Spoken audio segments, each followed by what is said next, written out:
Yo tout le monde, aujourd'hui on se trouve pour une nouvelle vidéo donc sur les dreadlocks de Jaden Smith, même s'il les a coupés, mais on va quand même faire une petite review dessus. Donc Jaden Smith alias Jaden Christopher Sear Smith est né le 8 juillet 1998 à Los Angeles. Il est acteur, rappeur, danseur et autocompositeur. Voilà, bon, on le connaît avec ses films notamment À la recherche du bonheur, Le jour où la terre s'arrêtera, Karate Kid et After Earth avec son père. Avec ses musiques aussi, donc il en avait fait bien avant. Bon, il y avait Blue Ocean, Blue Océan, si tu préfères, je te le fais en français. Il y avait Cat My One, enfin il y en avait plein d'autres, et dernièrement il y a avec son album il y a Chris, bon je me rappelle plus, et il y a aussi Icon, donc je pense que vous l'avez entendu sûrement quelque part. Puis il avait fait aussi en 2016 un feat avec Wish the Kid, donc voilà.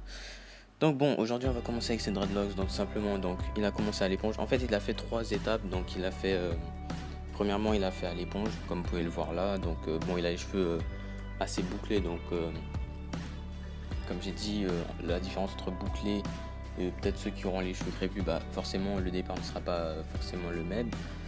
Donc lui, il a une meilleure nature. Vous voyez que déjà là, ça se forme vachement plus vite.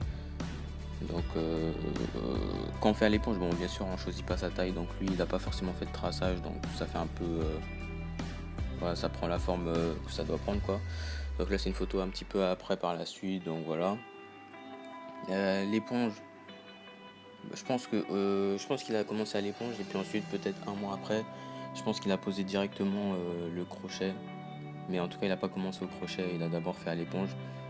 Là bon on voit qu'il y a le crochet, mais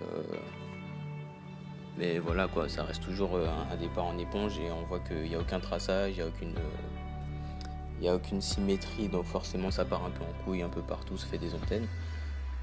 Là c'est un petit peu, on voit un peu la progression, on voit que les locks sont bien tracés pour certaines. Il y en a aussi qui partent en freeform, on voit aussi qu'ils sont curly et tout. Et voilà, c'est tout ce qu'on peut dire à peu près. Mais elle commence déjà à prendre forme et ça c'est une bonne chose. Donc on voit qu'il les a pas retournés non plus. Ça c'est à peu près par la suite, un peu plus loin, j'ai évité d'en prendre, voilà, enfin je suis passé direct à une étape. Donc là on voit clairement que bon, ça en gros c'est ce que ça donne quand tu fais du freeform, parce que là c'est vraiment l'étape où il a laissé en freeform. Donc là t'en as un peu de partout qui partent un peu en couille. Les bouts sont un peu frisés, tu vois, ils se défont. J'en ai un peu comme ça, je vous montrerai quand je ferai ma vidéo où je ferai la coloration en direct. Sur le côté, vous pouvez voir qu'il y a beaucoup de repousses. Donc c'est fait exprès parce que le freeform ça fait pousser les cheveux, mais bon après ça prend la forme que ça veut et ça pousse pas, enfin ça fait pas des locks partout. Là c'est un stade plus avancé, donc là on voit qu'il les a quand même retournés. Donc quand tu fais un twist ou tu fais en freeform, tu peux aussi les retourner, il n'y a pas de problème. Mais soit tu fais au crochet, soit tu fais avec la main, ou tu peux faire avec comment ça s'appelle, tu peux faire avec le gel pour fixer et tout. Donc voilà, on voit sur le côté il a toujours sa repousse assez forte, donc voilà, il se prend pas trop la tête, tu vois. Lui en fait ses dreadlocks c'était vraiment en mode tranquille, je me prends pas la tête avec ça.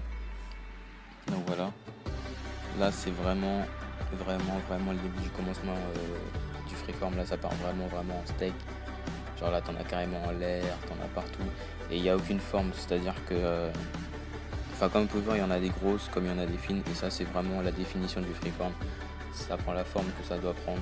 Et t'en auras des fines, t'en auras des grosses, t'en auras des moyennes, et surtout quand t'as les cheveux bouclés comme lui, bah forcément ça donne ça. Là on en vient à un stade plus important. Là c'est vraiment, il les a retournés, il avait vraiment pris encore plus de longueur et tout. On voit que là ça s'est arrangé, donc les bouts sont encore un petit peu frisés, mais elles sont bien définies, les bouts sont arrondis quand même. Et ce qu'on peut apercevoir c'est que les deux branches là, c'est à dire que il a fait 2 appairages de locks, en gros il les a concentrés et puis il les a attachés avec des bagues. Les bagues c'est des accessoires, hein, c'est pas les bagues que vous mettez au doigt. Donc là en gros c'est d'ailleurs ce qui lui a fait un style, parce que ça lui a rajouté une coiffure, ça lui a rajouté beaucoup de style et c'était vraiment sympa. Mais c'est du freeform. C'est vraiment du freeform, c'était pas juste pour le fait d'attacher, c'est vraiment le freeform. Ça, c'est vraiment la partie où il a coupé ses locks. Au final, il avait coupé ses dreadlocks, enfin, c'est son père qui avait coupé ses locks. Et la dernière couleur qu'il avait, c'était le blond, ce qu'il a dans les mains. Et par la suite, au truc là, au Melty Award, je me rappelle plus, bref, je crois que c'était ça. Et il était venu avec et il avait dit que comme quoi c'était un accessoire maintenant, genre un espèce de mini sac, tu vois, que tu pouvais mettre et tout. Et il était à vendre, je crois, il avait un bon petit prix quand même. Ça, c'est sympa quand même. C'est original parce que c'est pas tout le monde qui aurait pensé à faire ça. Donc voilà. Donc je pense que j'ai bien détaillé. En gros, vous pouvez faire en twist, à l'éponge, crochet, freeform. Donc voilà. N'hésitez pas à me dire si ça vous a plu. À la prochaine.